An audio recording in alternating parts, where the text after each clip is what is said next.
Okay, hello and welcome everyone. Um, I think that we are live. I am Bante Warapano, and this is the gathering space for the Monk Life Meditation community. And today we will have a very special guest, Bante Sanathavihari, someone who I consider to be a very wise and compassionate and generous Mexican American Buddhist monk who's doing a lot of work out of the LA area and also internationally to teach the Dharma and to build Sangha and to represent the Buddha.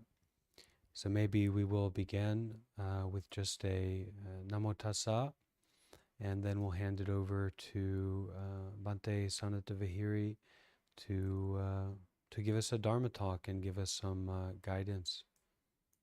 Okay? Namo tassa bhagavato arahato samma sambuddhassa. Namo tassa bhagavato arahato samma sambuddhassa. Namo tassa bhagavato arahato samma sambuddhassa. Buddham dhammam sangham saranam gacchami. Okay, welcome Bante. I will hand it over to you, and please do introduce yourself, and we're all really excited to hear from you and be with you today. Thank you so much for this invitation, Bante Varapanya Venerable. Can you hear me? Yeah, you're good. Okay. Yeah. Yeah. So as Bante was saying, I'm from the Los Angeles area. I grew up here and also on and off visiting Mexico every summer. And yeah, and then after high school, I was in the U.S. Air Force for about 9 years. Went to Iraq and Afghanistan, 3 deployments. And during this time, since around high school, I started reading Dhamma books, Dalai Lama, Thich Nhat Hanh, all the usual suspects in Western Buddhism. And I was lucky enough to have a lot of Asian Buddhist friends, Vietnamese, Thai. And yeah, so I just started, uh, asking them about, what is Buddhism? But they would only tell me, like, well, basically like ancestor worship, right? Like, so I had to turn to books to kind of get a deeper understanding.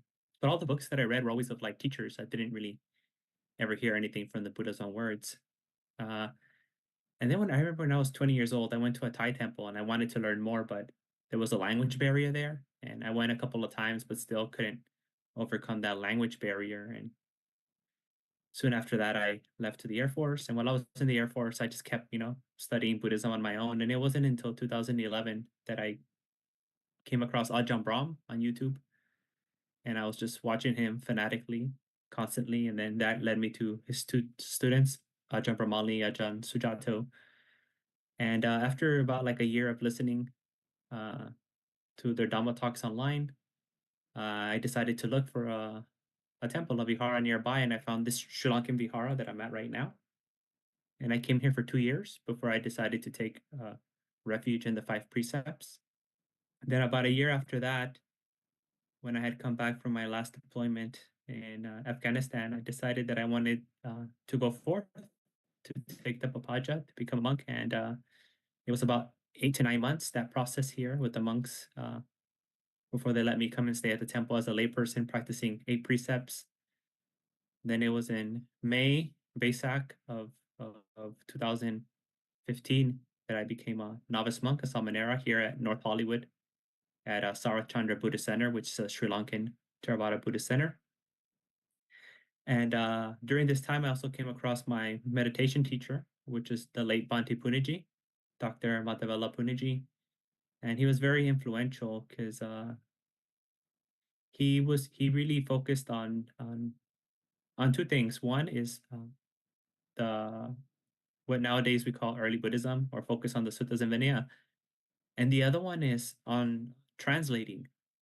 Not just translating from Pali to English, but also translating according to the culture. So he saw that, many Westerners are uh, place a lot of emphasis or on this kind of more intellectual, scientific, materialistic kind of perspective. And he used a lot of these concepts and words as bridges to connect people to the Dhamma, saying, you have this sort of understanding. It's similar to this in Buddhism, to kind of get them halfway there, and then have the Dhamma do the other half of the work. So the way he presented the Dhamma made it very accessible to me and resonated with me. One, because I was a technician in the Air Force, and although I wasn't a very philosophical or intellectual guy, I was used to like kind of very methodical, precise ways of speaking about things mechanically. So that made it very easy for me to understand and make the transition from my Western way of thinking to the Eastern Buddhist way of thinking by using Western concepts as a bridge. Yeah, so now it's 2024, so a little over 8 years as a monk. Most of the time here in Los Angeles, working with the Sri Lankan community, Bangladeshi community, Thai community, the Latino community, and also working with the Latino community online and in person in Mexico City, throughout Latin America. Also going to Spain about every year, and also working over there, sharing Dharma en Español. And then just recently, I did a little small tour of Vietnam and Cambodia, and had a little 3-week stop in Australia, and finally made my way um, back here. Yeah. So that's pretty much in brief, in a nutshell, what I've been up to, where I started from, what got me into Buddhism, and where I find myself right now. So, yeah, Bante asked me to talk about dana today, right? Generosity, giving. So it's interesting, when we look at the early discourses, when we look at the suttas, and we look at, especially when we look at the Digha Nikaya. According to Bhikkhu Bodhi, the Digha Nikaya is one of the main purposes of the Digha Nikaya was to be able to connect or maybe even convert new people into Buddhism, or specifically talking to lay people in Buddhism, and dedicated to the lay Buddhist practice, very much for helping people understand who is the Buddha, what is the Dhamma, what is the Sangha, why do the threefold training of, wisdom, morality, meditation, just these basic fundamental frameworks and basic foundations of Buddhism. And it's interesting when we look at these long discourses in the Digha Nikaya, the Buddha talks about the gradual training, always about the gradual training over and over and over again. And the Buddha starts off this gradual training with the benefits of giving, right? Telling people before he teaches them meditation, morality, before he talks about impermanence or emptiness or paticca samuppada, the 5 hindrances, 7 factors of awakening, all these things, right? Just he starts off with generosity, the importance of generosity, the benefits of generosity, right? So really, this is the catalyst to starting on the spiritual path. Why is that? Because the Buddha is asking us to, for a moment, take others into consideration, instead of being focused on yourself, when you want to come into the Dhamma, when you want to come into the spiritual life, you need to start taking others into consideration. You need to think about others. That's what really giving's about. Instead of having a egocentric, self-centric kind of perspective on the world, and going about your life just thinking about yourself and doing what's good for you in your own self-interest, we begin to take others into consideration, and we start doing things for others. We begin to recognize that other people's happiness, right, other people's well-being is just as important as our own. In the same way that I would like for someone to wish me all the best, to have goodwill towards me, to help me, support me, attend to me, care for me. Other beings are just like me. So I should extend this kind of this my own inner compassion that I have and kindness towards myself, towards other beings. And there's where really dana comes from, giving. Dana literally means to give, which is the opposite of uh, adana or adina dana, which is the second precept, right, of stealing, of taking. So dana, we can talk about it as charity, some doing works, doing good works, meritorious actions, right? Dana has the part of like when you do it, it feels good to do something good, right? And that feels good. Dana always also has the dimension of when you do good, also setting a sequence of events that are going to lead to future well-being for yourself. And also it's a meritorious deed, right? When we talk about merits, we usually talk about merits in the sense of like wanting some future good outcome, maybe a good rebirth as a human with better conditions, or in a heaven, or some other good state. Uh, for me, dana is really the beginning of the path to selflessness. As a monk, we're asked to renounce everything, to really take up this practice of nekama, renunciation, letting go of sensuality, of all sensory pleasures and aversions and dislikes. And many times, when we think about renunciation in Buddhism, uh, we have the ideal of the monk, the monastic, right? The nun, the one who renounces it all, their family, and gives up everything. And, actually, dana is where we begin this path to renunciation, right? Instead of thinking about what can I do for myself, you begin to think, what can I do for others? That means you renounce, focusing solely on you. You might also renounce other things, right? So when you give, you might give time, you might give energy, you might give effort, you might give attention. There's so many things that we can give when we give. You're also renouncing those things, right? Because that same energy, that same time, that same wealth, those possessions, that attention could be directed towards yourself for your own self-interest. But you begin to give to others. You give others that. You give others your time. So you're renouncing that. You're giving that up. You're giving up all that time, resources, effort towards others. That's also giving, right? So right in the beginning, it is gradual training. We give up our kind of self-centered view. Uh, we start giving up time. We start giving up energy. We start giving up all these things for the benefit of others. We begin to work on selflessness, right? So I find this selflessness kind of like the very light version or the kiddie pool of anatta, of non-self, right? We may not completely be able to understand non-self as an emptiness, right? But we begin to loosen up the self, right? Expand the self, make it less sticky, and we do that by thinking about others and uh, doing meritorious acts, doing acts of generosity towards other beings. And this natural extension of our inner compassion and taking others into consideration, right? Practicing compassion towards others is will naturally help us develop the next step after dana, which is connected, which is sila, the behavior, right? We just can't jump straight into sila, practicing good behavior, because for a lot of us it feels like authoritarian, right? Like I shouldn't kill, you shouldn't steal. Like it's coming from top down. It's very difficult if you try to jump in the middle part of the training, right? Um, but dana helps us get there, right? Dana helps us. Instead of you shouldn't kill, you think, oh wow, like this being is also looking for happiness. This being also doesn't want to suffer. Let me extend my own goodwill towards them. Let me do something beneficial for them, or at least not harm them, because I want them to be happy. So that sila, not killing, not stealing, not robbing, not lying, not having sexual misconduct, not becoming intoxicating. It's just really a deepening of our understanding of wanting to help others, of giving to others, giving them freedom from fear. The Buddha said is the practicing of sila. Sila is also a way of giving. We're giving them freedom from fear. It's just a natural extension of dana, of giving.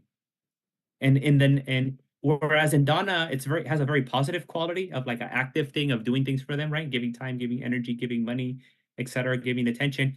Sila has like a negative sense to the giving, where like I will not do these things, right? Like I will not harm beings. That's what I'm giving them. I'm giving them that I won't harm them. I'm giving them freedom from fear. I'm giving them peace of mind, right? I'm giving them friendship. I'm giving them trust. What really sila is. So sila is just also giving, right? You're giving that you're not going to harm. You're giving peacefulness. That's what you're giving. You're giving well-being towards others. You're giving safety and trust, security towards other beings. And although this is the talk about dana, it's important that we contextualize this teaching, right? It doesn't stand independent of others. It's connected, and that's why I've been trying to connect it to these other aspects of the Dhamma, like renunciation, Renunciation is not only for monks, it starts for lay people right at the beginning when we begin to think about others and practice dana and giving. Also, when we go into sila, it's not a a dogmatic code of things that you have to do. If not, you will be punished. But just another way of giving. That's all it is. Sila, the five precepts, is you're just giving something else. It's a different way of giving. And then also, then when we get to uh, the meditative part, the samadhi training.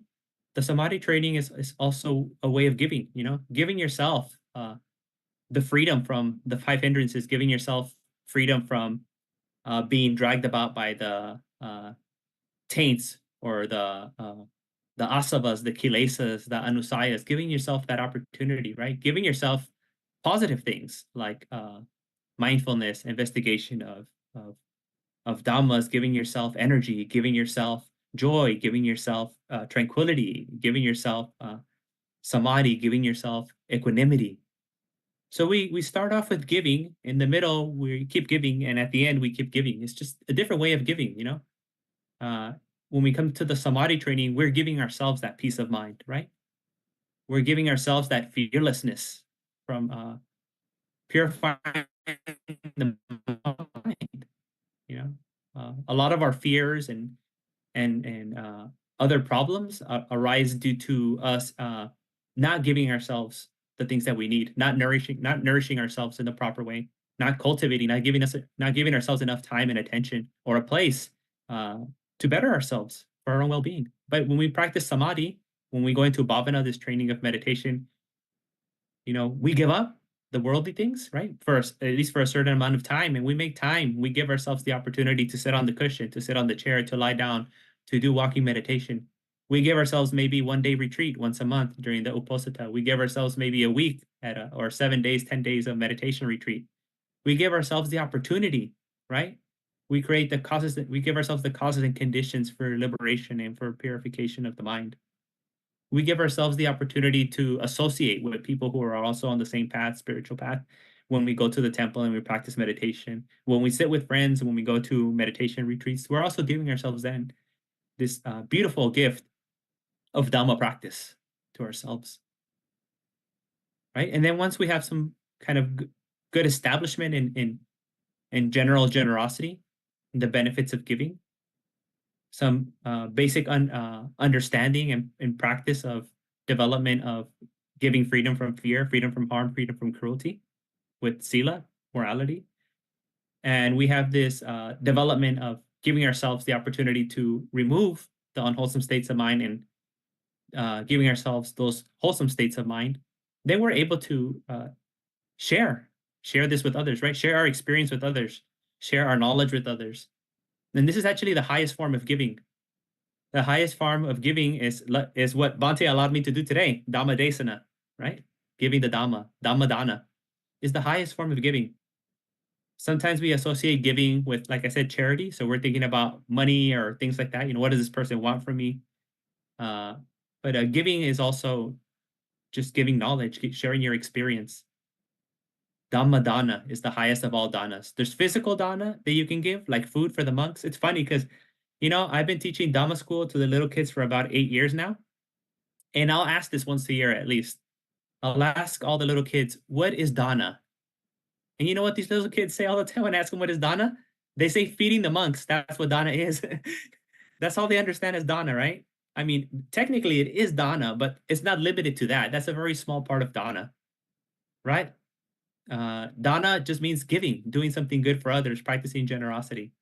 So although when you hear monks, especially religious people, talk about giving, you might think, oh, they want money from me. That's actually the grossest form, right? That's the very basic. We're starting at the very minimum level is giving of resources, sharing resources. The highest level is the sharing of wisdom, sharing of compassion, sharing of experience, sharing of knowledge, sharing of friendship, the Dhamma Dana, right? That is the highest form of giving. So if you can give, like it says in many Mahayana texts and even in the Theravada text, if someone were just to share these 4 lines of teaching with you, right? That's more than any karma, any merit that anyone could accumulate for thousands of lifetimes, right? It gets very dramatic in the Mahayana teachings, right? With only these 4 lines is more than giving like 100 food, 100,000 foods to 100,000 Samasan Buddhas, Pacceka Buddhas, Arahant Buddhas. It gets all crazy, right? It's more than giving 100 monasteries to 100 Buddhas, 100,000 Buddhas, 100,000 Arahants. Higher than all of that is sharing just 4 lines of the teachings of the teachings of the Buddha. That's how powerful giving the Dharma is. That's how powerful sharing your experience in this practice is the highest form of merit you can do in this life. Uh, but it's not accessible to all of us, right? Especially if we don't really have any experience of our own. So we could start with something very easy, maybe just going to the temple, helping with sweeping. There's always a lot of sweeping to do at the temples. All the monks will tell you this. There's a lot of leaves to clean. There's a lot of toilets to be cleaned. There's so many things to do. So if maybe you're low on resources, you can offer service, acts of service, and come to the temple and help the monks clean up, which we have to do every day. Uh, there's other things. Monks need rides, right? Most of monks don't drive, so you can help a monk by giving them a lift and doing things like that. And monks are also people, so they also need friends, right? So you can give some time and just listen to the monks, right? And be their friends and share a nice conversation over coffee with the monk who has free time. And maybe he needs something outside of the regular monastery context, and to talk about whatever's going on, especially for Western monks, right? We kind of need that a different type of setting outside of the traditional Asian monastery to kind of uh, help us process what's going on, because that's not our traditional place that we grew up in. That environment is not one that we're too familiar with, and we're still kind of feel more at home in our regular Western environment where we have more of these casual conversations. That's also a way of giving. There's so many ways to give, right? There's so many benefits to giving. I mean, it's countless, right? And it's a practice that is not only for the benefit of others. When we think about giving, we usually think about the person who's receiving, but the person who's giving also is the person that's receiving, right? So the first person to benefit from giving is oneself. Oneself is the first one that benefits. Then it's the other person, and then there's the uh what do you say, like the ripple effects, right, of helping others too. So when you give, you help yourself, you help that other person, and then there's the ripple effects of the benefits of that person yourself helping someone that puts them in a better mood, in a better situation, and that having consequences for the people around them, right? Positive benefits for the people around them. So it multiplies. We shouldn't narrow our vision only to the direct effects that we see on the person that we gave to, but we can consider, the secondary effects that happen to happen because that person is now in a better place, right? In a better mood, in a better physical state, has more resources. That's going to impact the people around them, the community, the entire world, the entire universe. I mean, that's one of the things that I loved about the Dhamma is that everything that we do counts. Everything has value, and everything sets off a sequence of events that ripples throughout the entire galaxy, entire universe, and throughout time, right? So every time we do a little act of dana, we're setting forth, you know, like this domino effect that who knows when it's going to ripen, right? It can ripen in 100,000 kalpas. It can ripen in the same moment, but it has a universal, cosmic impact on the world and on all sentient beings when we do something. So it's not something that's small. It's not to be dismissed. Even if you open a door for someone, it's not just opening the door for someone, right? It's completely affecting the fabric of reality, right? And setting creating a fertile soil for other beings to prosper and thrive in the Dhamma. So there's also this kind of, like I was saying right now, this kind of cosmic level, universal level to the practice of giving into everything that we do in Buddhism. And yeah, um, yeah, I don't know if I feel I can go on anywhere else with this, but maybe me and Bante talk back and forth, or I don't know if people ask questions or what else happens here, but if we can do something else, yeah.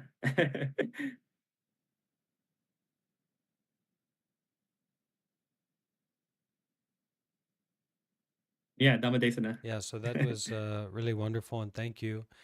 Um, yeah, so I wonder if we could speak about. I mean, you did touch on this, but from the cultural context where we don't have this background of monks, in Mhm. the American society, we don't really have something as a monk, so it's a little bit strange. I mean, just the clothes that we wear, the environments that we find ourselves in, even though we're Western, we're not just taken as like a tourist or a guest in another culture, but Mhm.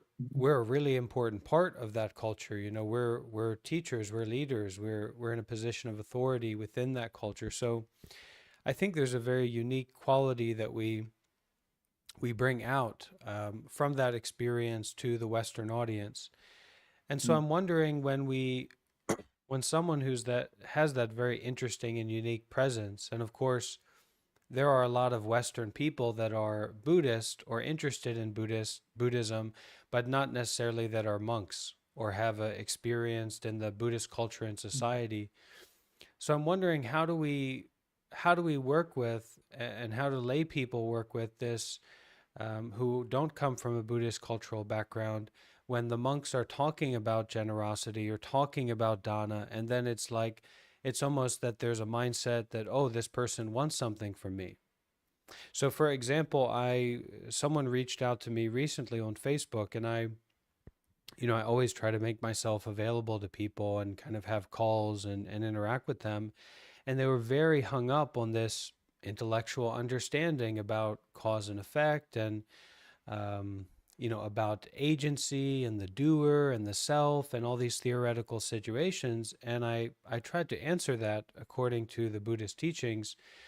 But eventually it got to a point where I said, look, if you want to develop your experience and your understanding, you need to practice dana.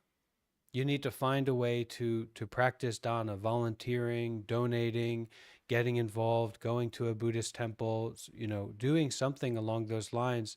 And eventually, because the conversation wasn't really going anywhere, they had that wrong idea that it's like, this person wants something from me, or this person's trying to accumulate personal wealth. And so because we are beggars, we are alms mendicants, we eat what people put in our bowl. I mean, that was some of my original training in being a monastic was begging, going out Mhm. and receiving food and begging. So I don't know, just how do we work with that? And like, because there's an element where we are trying to get people who are new to Buddhism or new to being interested in relationships with monastics to understand about the position that we're in as beggars and as renunciates. We don't have a business, everything is the monastery, the supporters, the donors. I mean, that's our whole lives. That's our what we wear. And telling them about that, but also making it clear that this practice of dana is like the donation into, or the entry point into the path, the entry point into the deeper truths and being skillful in meditation and all that. I wonder if you can offer any ideas or insights about that. Yes, Bante. I'd like to connect it to something that's been very important, at least for us here in the US. Very important uh, for the last couple of years that are giving free university. Why do we want to do that? Why do we want to give free education? Why do we want to remove student debt, right? Why do we want to support all these people that we don't know? Like, thousands and thousands of people. We don't even know who they are. Why do we want to support them in their education? We see the value in it, right? We see the value, the importance of it, what society can gain from it, what these people can contribute later in the future, right? How this system of higher education um, kind of impacts society as a whole, and we want to support people who are trying to better themselves, right, and trying to better the society. And we might also do it for self-interest, right? We want to live a better life ourselves, so we probably don't want to pay for college, and we one less burden, or maybe our loved one or a friend, for them to be free of that. So, in this way, we can kind of use this as a pivot point, right? As a bridge to think about uh, mendicant monks, mendicant monastics, right? Right. So what do monks do? First, we have to understand, what are monks doing.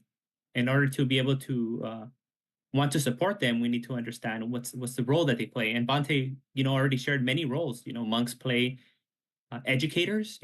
especially when not only when it comes to Buddhism, but in traditional Buddhist cultures, monks are the ones who teach you your local language. Like you learn Khmer, you'll learn Vietnamese, you'll learn Thai, you'll learn Sinhalese by the monks. The monks will teach you the language, they'll teach you how to write.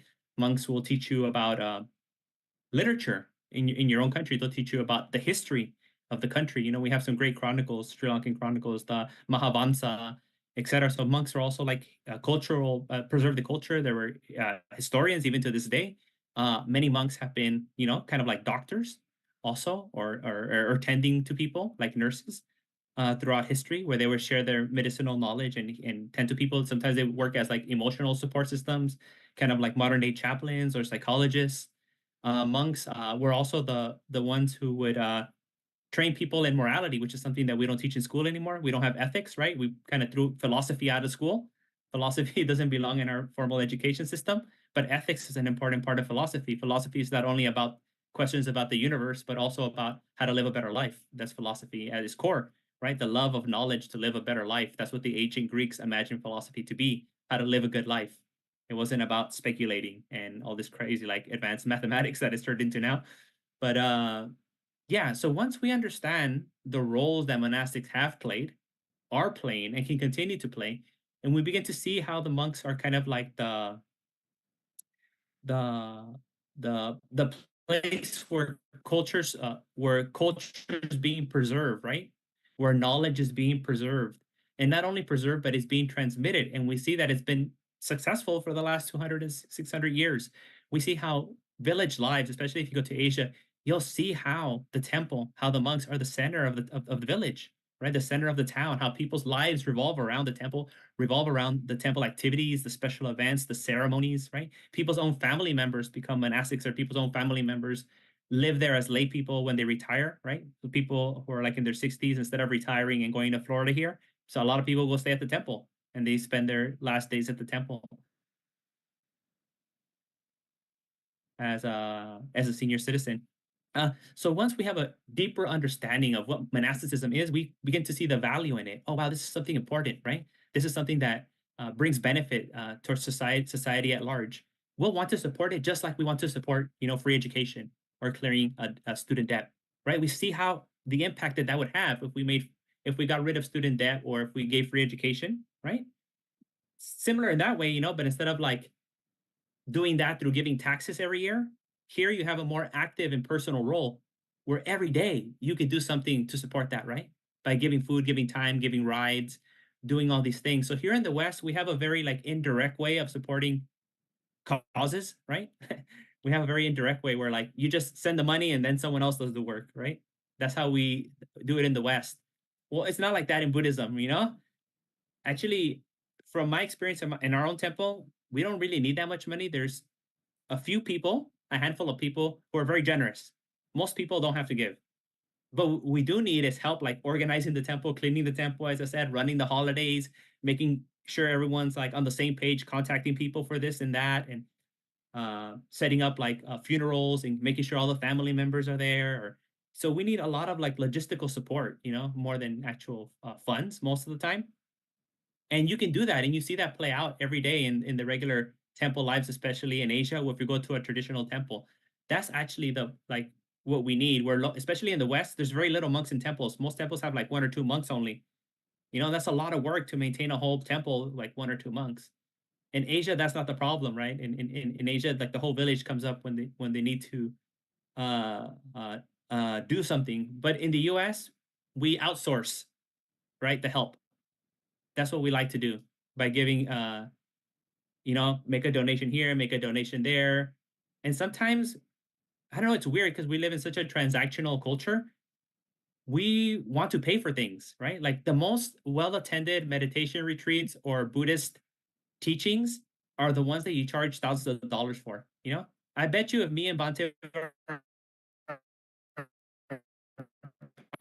were to do like a 1 week, but if we say we're going to do it for free, like maybe five people will show up, right?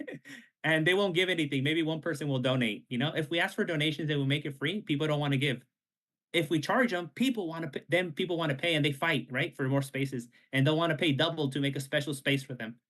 So we have to kind of see the kind of society that we've been educated, we've been trained, right? We've kind of been brainwashed into this transactional way of relating to each other, spirituality, our own well-being, and kind of business model, right? Of pain, and something only has value if the more expensive it is, the better it is, right? And if something's free, then it must not be worth a lot. So I don't feel like giving you anything. So these are a couple of things that I've noticed in our society, and comparing it to traditional Buddhist society, that will give us some insights, right? Give us some context on what's going on here. What are the things that are hindering, Western people from participating in the same thing that Eastern people are doing, and then uh, how do we get there? We get there by first we need to understand what monks are doing, right? And we're not selling you anything, right? We're not trying to convert anyone. We're not doing anything like that. Actually, we don't really want anything from you. Uh, the only thing that we need is food, shelter, clothing, and getting around, right? Besides that, we don't want anything from you. You know, we just want your attention because we want to help you. We're here to help you. So how can you help us help you? That's basically what it comes down to. And if we're starving, if we don't have a place to live, if we can't protect our body from mosquitoes, well, maybe not here, there isn't that many mosquitoes in LA, but from the elements and other things, then it's very difficult for us to contribute to society. So if you see the value in what monastics are doing, then in the same way that you would want students to have free schooling, or in the same way you would want any kind of support any organization, you would do the same thing for monasticism. So, Bante, those are just a few things that came to mind right now when you asked this question. Yeah, it's a lot of wonderful, interesting points and things that have come up for me before as well. And I think when we are binded in this kind of transactional relationship, there are very limited ways in which we can relate to each other, and it's like you owe me something. Oh, I'm Hmm. here at the temple. Where's the monk? They're supposed to be, I came here, right? So why aren't they doing what I want them to do? Something like that. And it's really building this relationship through generosity. It's non-transactional and it's non-expectational.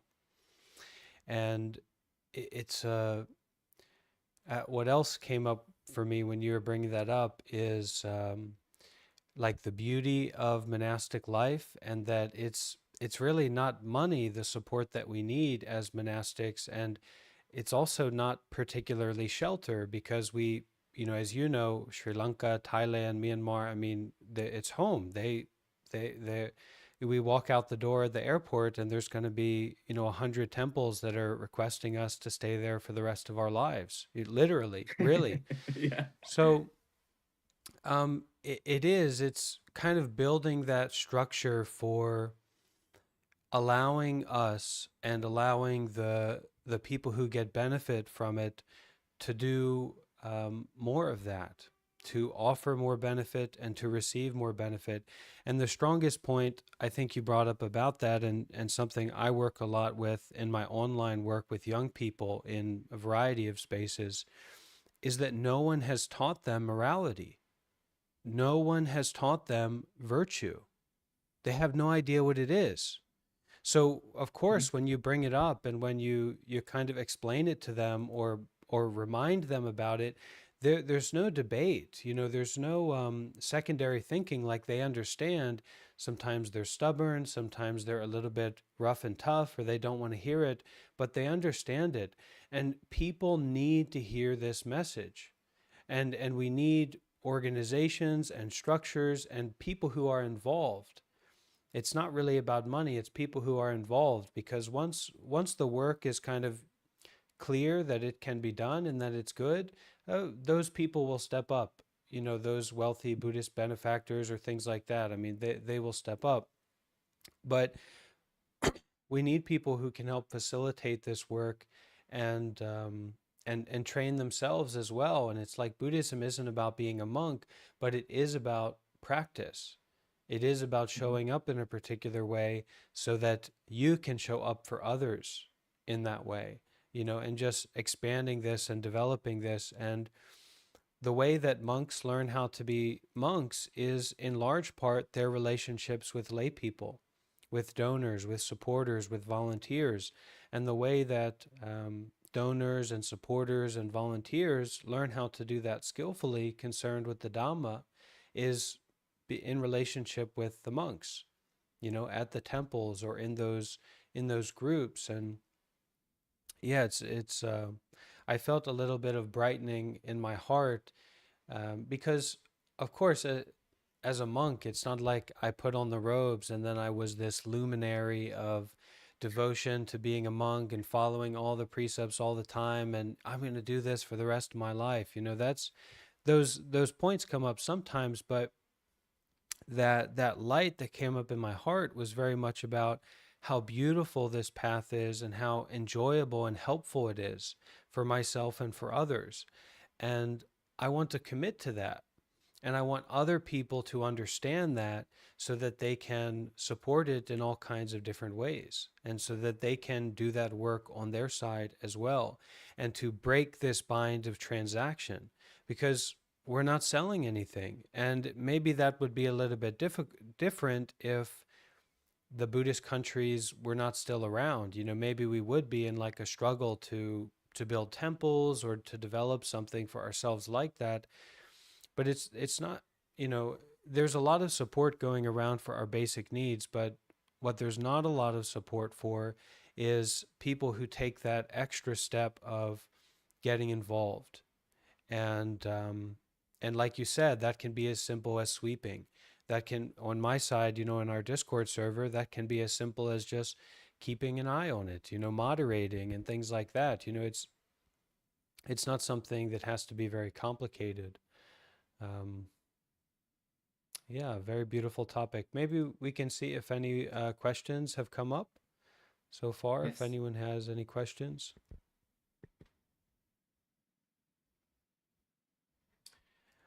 So we have one question from earlier from Curious George, which is a good name because it's good to be curious. Uh, I always wondered why there isn't more community life for people these days. It's a commitment and a life of service in which we receive abundance. Well, that's more of a wondering than a question. But from my side, I don't think that there's anyone representing virtue or morality in our modern Western society. And when we don't have a mind of virtue or morality, it's very difficult to sustain relationship with even one other person, let alone a community. So it's not that everybody in Asian society is perfect or better than Western people. It's not like that. But there is this eye on morality. There's this eye on dana. There's this eye on generosity. And I think as the Western monk, it's not there's better or worse, because we both sides have positive points, but to bring that side in, to bring that emphasis in, and that really is the role of the monk. That really is the kind of archetype that we fit in. And it's what the robes represent.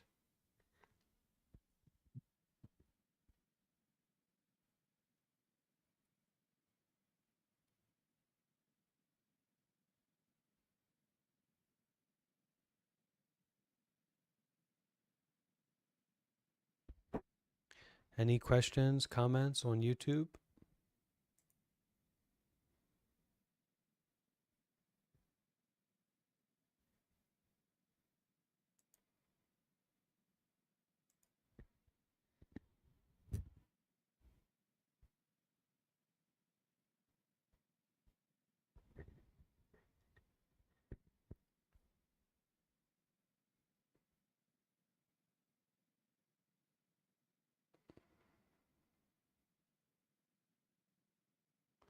Another, just coming up for me, another major point of what um, monastics are doing, especially as it relates to the society or community, is being a pillar or a representation of detachment.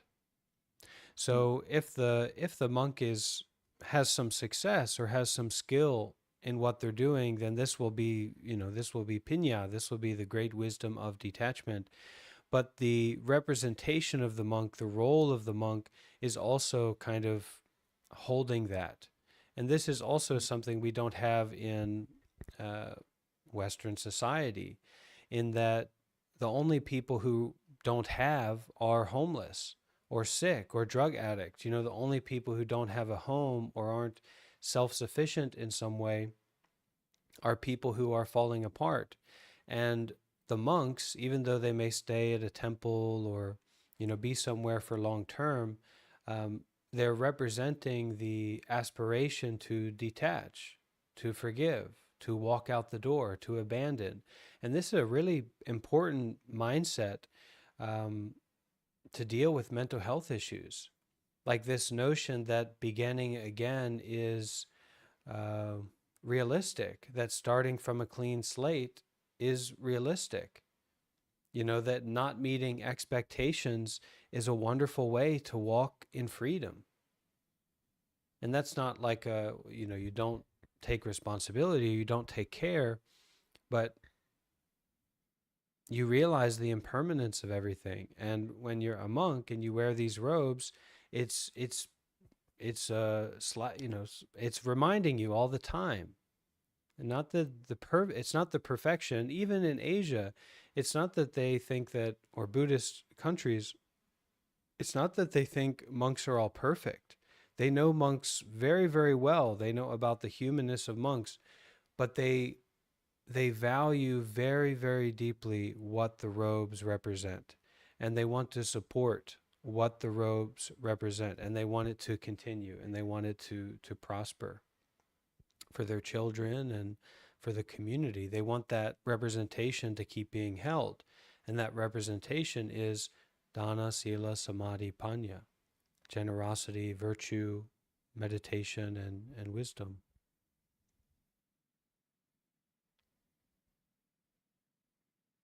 Yeah, Bante, what comes to mind is, one of the, kind of existential problems that we're facing is just how we are living in excess, how we're like just taking all the resources from certain people, from the environment, how we're just making more and more, producing more and more, expanding more and more. We come from this mindset of it's never enough. It's never enough. That's the culture that we live in. It's never enough. You should always have more. Don't ever be content. Don't ever be satisfied, right? Forever desire. You can have the desire to be happy, but you can't actually ever be happy, right? You're given this desire of happiness, but you're never given the opportunity, or it's not allowed to actually reach the destination for you to reach that destination. But here, in the monastic figure, we have this very kind of like iconoclastic, counter-cultural kind of archetype of like, no, actually, you can be content and you can be happy without having to do something or get something or be someone or take from others, right? Or add more. Actually, you can be successful, you can be happy by doing the opposite, by not taking, but by sharing, right? And by not adding more to yourself to make yourself better, but getting rid of those things that will make you a better person. The more you rid yourself of who you are, the better person you can become. So it really goes against kind of like the cultural paradigm that we live in, where we're always trying to add, we're always trying to supplement, we're always trying to take. We always should be desiring, we should always be craving, we should always be wishing for more, right? And we're kind of like the opposite, right? Of simplicity, minimalism, uh, acceptance, satisfaction. This is what the monk represents, the symbol, right? Do all monks live up to that? Obviously not. Do all Buddhists live up to it? No. Does this archetype mean that we deny ourselves nice things and having a lot of things? No, actually, no. The things in and of themselves are not the problem, but it's this desire, right? This view that we have about how we can only be a better person, how we can only be successful, how we can only be etc whatever if we have access more of these things. That's the problem. That view, that desire, not the things in and of themselves. If you're a content person and you have a lot, you're content. If you have sort of like medium, you're content. And if you have nothing, you're content. Doesn't really matter, right? You can have a lot and still be content and still be satisfied, you know? But the problem is that when you have a little, you're not satisfied. When you're kind of like middle class, you're not satisfied. And when you have a lot, you're not satisfied. You're never winning. You never get to win. And that's what keeps all of this going. And that's why we keep draining resources unskillfully from the environment. That's why we keep using people as objects for our own satisfaction, right? We use our romantic partners as like objects to bring us happiness. You're responsible for making me happy. That's why I got in the relationship with you, right? You make me happy. That's your job.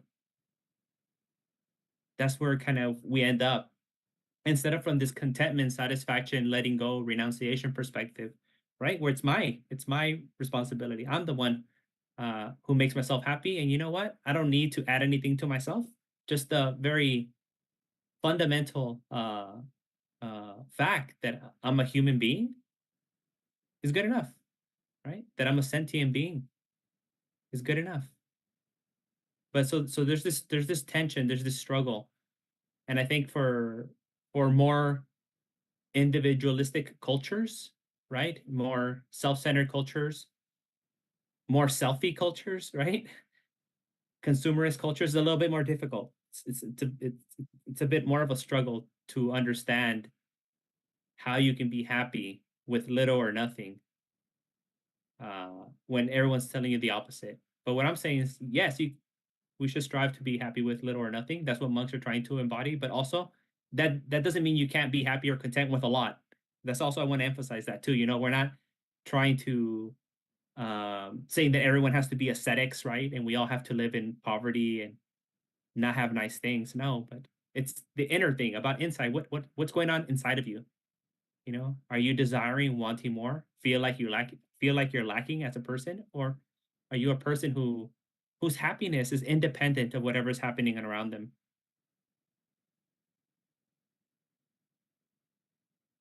Yeah, thank you, Bante. Um, so we're almost at the 1 hour mark, and I don't want to take too much of your time. But uh, yeah, two points came up for me, and one was like the secret of the monks, and especially the secret of the monks that are kind of doing this social and public work and organizing and doing outreach and all that, um, is that we can give this all away. You know, that this is an act of generosity. This isn't, we're not mindfulness teachers. We're not meditation teachers trying to build a center, an organization, or something like that, and preparing for our, you know, our resort. And sometimes I joke about that, but you know, I'm waiting for that temple on a mountain somewhere with a natural hot springs, and you know, but the reality is, like you said, it's this possibility to renounce, and how much freedom and joy and peace, and that Sri Lanka and Thailand and Myanmar and, you know, Laos and Cambodia, these societies are set up to have this door open for renunciation and healing through renunciation and freedom through renunciation and wisdom as well.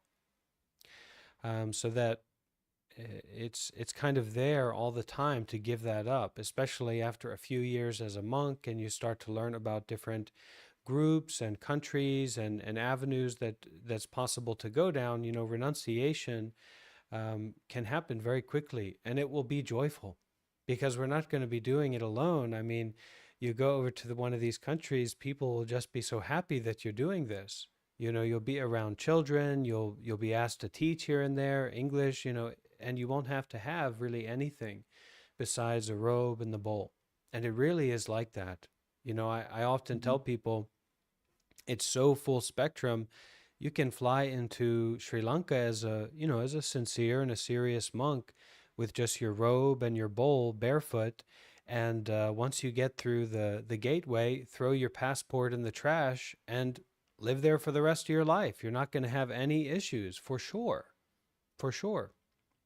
So, um, I think the other dimension of the kind of a deeper work that I feel that I'm doing in sort of social outreach, and I wonder if other monks feel the same about this. You know, like Western oriented monks, but starting to pull open more and more this 2-ton oak door of renunciation and stepping into monastic life, you know, making it more accessible, making it more realistic, even if it's just as a yogi or a meditator, that like the Sangha is able to support so much.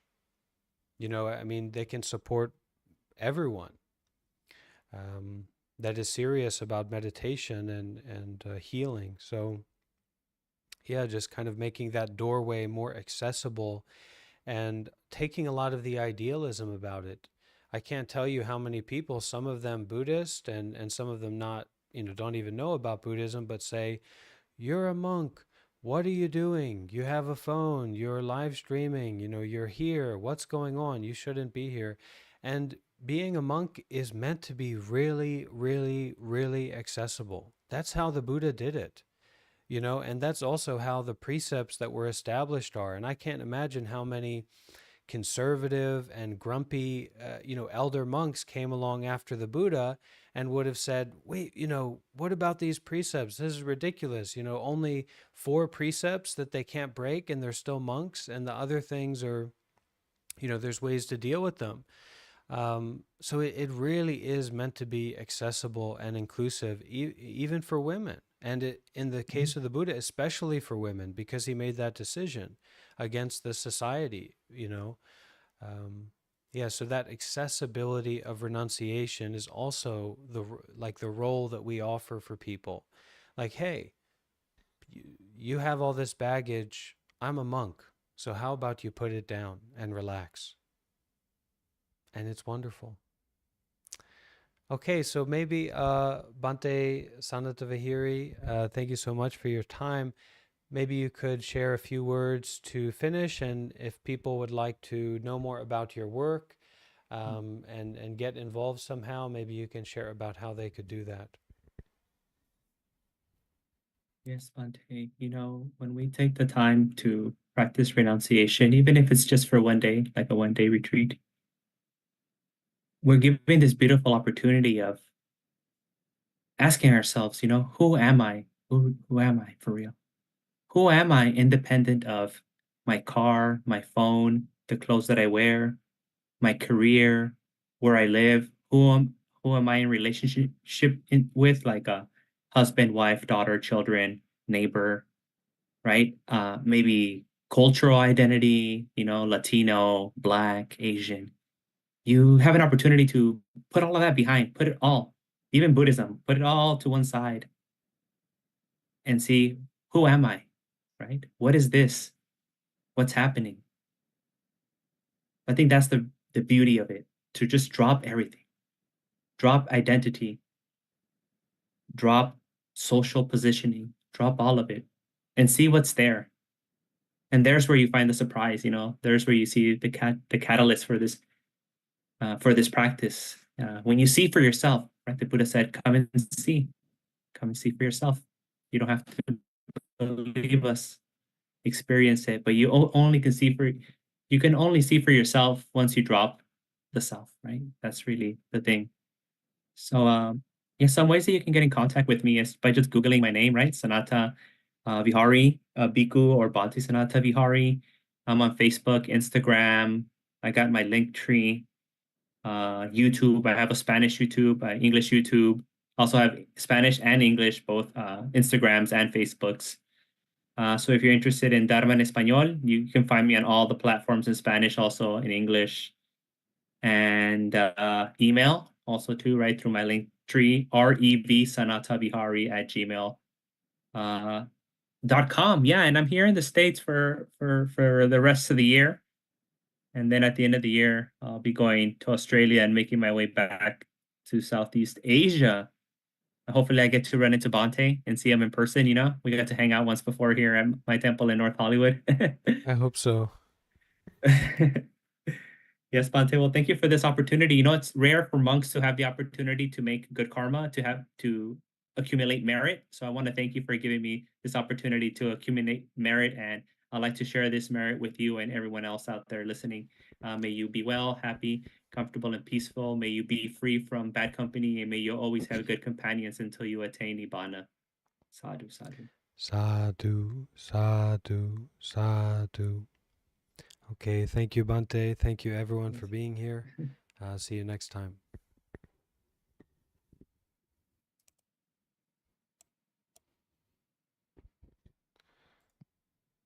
Okay, that's